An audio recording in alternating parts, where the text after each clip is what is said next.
Presiden Prabowo Subianto yakin Indonesia siap menghadapi segala dampak yang ditimbulkan akibat perang yang terjadi di Timur Tengah. Menurutnya, Indonesia merupakan bangsa yang kuat dan memiliki militer yang kuat pula. Kita menghadapi kesulitan dengan sikap kita ingin mengatasi kesulitan. Kita harus berani mengatasi kesulitan. Kita tidak menutupi kesulitan. Kita tidak pura-pura tidak ada kesulitan. Akibat perang di Timur Tengah, kita harus siap menghadapi kesulitan. Tapi sekali lagi, kita bersyukur bahwa sebenarnya bangsa Indonesia punya kekuatan. Kita punya kekuatan yang besar. Tapi juga saya harus jujur kepada seluruh rakyat, dan saya juga akan memberi suatu taklimat kepada seluruh bangsa Indonesia dalam waktu dekat. Dalam kesempatan ini saya ingin menyampaikan bahwa kekuatan kita, kekayaan kita yang luar biasa, sesungguhnya harus lebih baik lagi kita kelola, lebih baik lagi kita kendalikan. Untuk itu, saya tegaskan kembali lagi bahwa kita harus memerangi korupsi di setiap tingkat. Korupsi, penyalahgunaan wewenang, penipuan, kolusi dengan pengusaha-pengusaha nakal, ini yang mengakibatkan kebocoran negara. Ini yang mengakibatkan kekayaan kita banyak yang hilang. Kekayaan yang bisa kita gunakan untuk menghadapi bencana apapun. Saudara-saudara, seluruh dunia sedang mengalami goncangan. Seluruh dunia. Akibat perang di Timur Tengah, kita terus terang saja harus siap menghadapi kesulitan. Tetapi hari ini saya merasa bangga bahwa kita sekali lagi negara Kesatuan Republik Indonesia, di mana Tentara Nasional Indonesia adalah salah satu pilar utama, telah membuktikan kepada seluruh rakyat bahwa Tentara Nasional Indonesia. Kita beralih ke informasi selanjutnya, pemirsa. Sebanyak 22 warga negara Indonesia dievakuasi dari Iran, tiba di Bandara Internasional Soekarno-Hatta, Tangerang, Banten. Kedatangan ini menandai tahap pertama pemulangan WNI dari Iran, yang sebelumnya pemulangan ke tanah air ke-22 WNI ini dievakuasi ke Baku, Azerbaijan. WNI yang dipulangkan terdiri dari pelajar dan juga pekerja. Pemerintah memastikan pemulangan ini merupakan upaya untuk menjaga keselamatan WNI terdampak konflik Timur Tengah.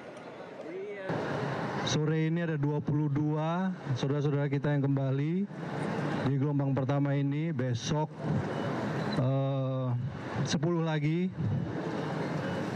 yang berasal dari Iran. Kemudian gelombang kedua saat ini per sore ini sudah ada 36 yang mendaftarkan diri untuk bisa repatriasi ke tanah air dari Iran. Sekalian bahwa sejak terjadinya serangan yang dilancarkan baik oleh Amerika Serikat dan Israel ke Iran maupun dari Iran ke negara-negara tetangga di Teluk, kami dari Kementerian Luar Negeri terus melakukan koordinasi yang cukup erat, sangat erat dengan perwakilan-perwakilan kita yang ada di negara-negara tersebut. Hari demi hari, jam demi jam, kita lakukan penilaian terhadap situasi. Dan pada beberapa hari yang lalu saya menyampaikan bahwa jika ada warga negara Indonesia yang ingin segera direpatriasi.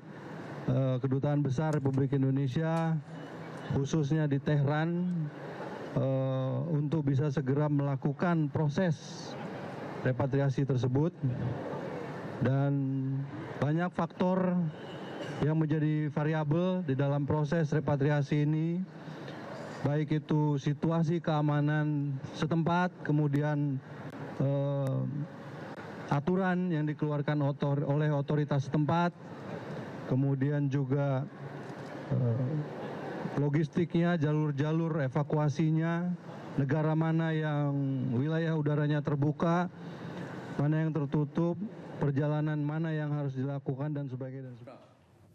ما تعرضت له بلادنا العزيزة والدول العربية والشقيقة والدول الصديقة من اعتداءات غير مسبوقة لا يمكن تبريرها تحت أي ذريعة من قبل إيران.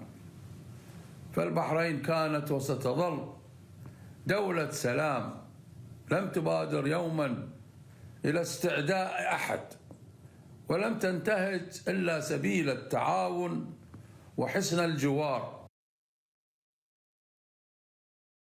Iran kembali membalas serangan Amerika Serikat dan Israel. Rudal meledak di pusat kota Tel Aviv.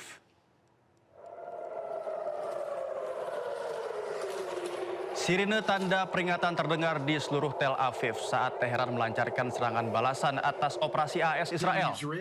Rekaman video menunjukkan suasana jalan di Tel Aviv sebelum rudal Iran jatuh dan meledak. Warga diminta segera mencari tempat perlindungan. Sejak awal konflik, sebanyak 2.328 warga Tel Aviv telah dievakuasi.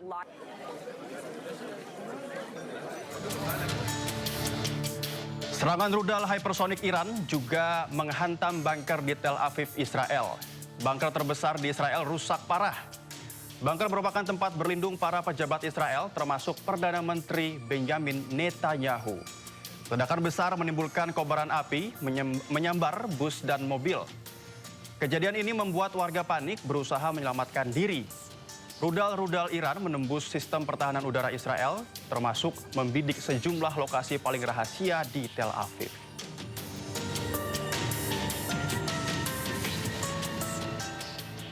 Iran kembali membalas serangan Amerika Serikat dan Israel. Rudal meledak di pusat kota Tel Aviv.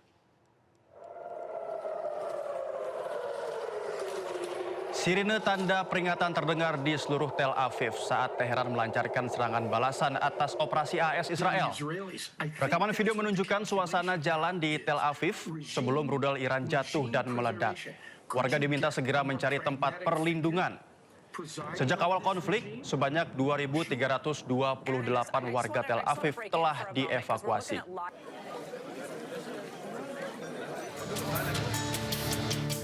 Serangan rudal hypersonik Iran juga menghantam bunker di Tel Aviv, Israel. Bunker terbesar di Israel rusak parah. Bunker merupakan tempat berlindung para pejabat Israel, termasuk Perdana Menteri Benjamin Netanyahu. Ledakan besar menimbulkan kobaran api, menyambar bus dan mobil. Kejadian ini membuat warga panik berusaha menyelamatkan diri. Rudal-rudal Iran menembus sistem pertahanan udara Israel, termasuk membidik sejumlah lokasi paling rahasia di Tel Aviv.